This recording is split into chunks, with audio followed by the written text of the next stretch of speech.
Human societies did not survive because they were efficient.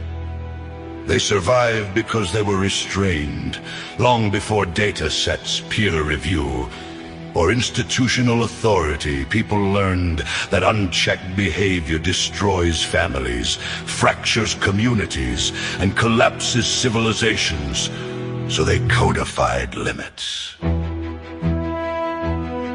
The Ten Commandments were not theology in the modern sense. They were survival rules. Don't kill, don't steal, don't lie. Honor family, control desire. Respect boundaries that keep order intact. These were not abstractions. They were conclusions drawn from lived failure. Whether those rules came from God or from hard-earned human experience is secondary. What matters is that they worked. They created a stable moral framework that did not depend on trends, elections, or expert panels. They required no constant revision. They applied equally, regardless of status. They governed behavior when no authority was present to enforce it. That stability produced families, continuity, and social trust. That framework is now being dismantled. In its place, science has been elevated beyond its proper role.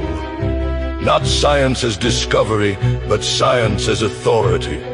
Not evidence as inquiry, but evidence as instruction. Moral questions are increasingly treated as technical problems. Ethics are optimized, values are modeled, dissent is dismissed as ignorance when it contradicts consensus. This is not scientific progress. It is category error.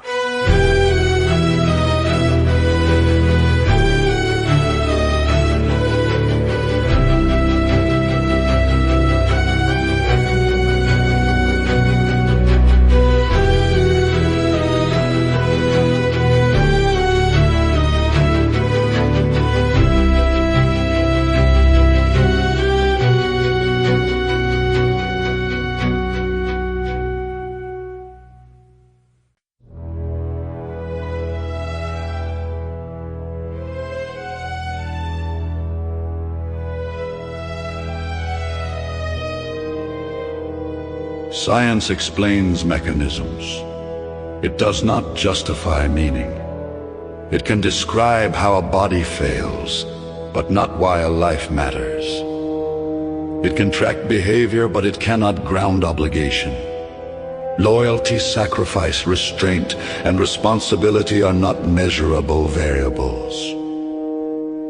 They never were. The old moral lines were not guesses. They were responses to predictable collapse. Families weaken when commitment comes optional. Societies unravel when truth is negotiable. Disorder follows when desire outruns responsibility. History is consistent on this point.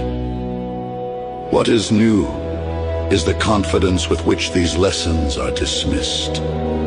We are told the old rules are obsolete, that human nature can be redesigned, that meaning can be updated. When these experiments fail, the failure is reframed, the language adjusted, and the certainty reissued without accountability. Authority never disappears. It only relocates. When God or any higher moral ceiling is removed, institutions fill the vacuum, committees replace conscience, credentials replace wisdom, questioning becomes a threat, not because the science is weak, but because authority now depends on compliance. This is not a rejection of science. It is a refusal to let it govern where it has no competence. Science should investigate, cure disease, expand knowledge, push the boundaries of what is possible, but it should not replace the moral structures that made civilization viable long before laboratories existed. Those structures were not perfect, but they were correct about one thing: survival requires restraint. The Ten Commandments did not make people virtuous, they made society functional. History is not confused about what sustains a civilization. It never was. Societies endure when behavior is restrained, when responsibility precedes desire, and when moral limits are treated as non-negotiable. The past was not right because it was old. It was right because it understood something essential. Survival depends on restraint, and restraint requires a moral ceiling that humans do not control. That truth did not expire. We simply stopped listening.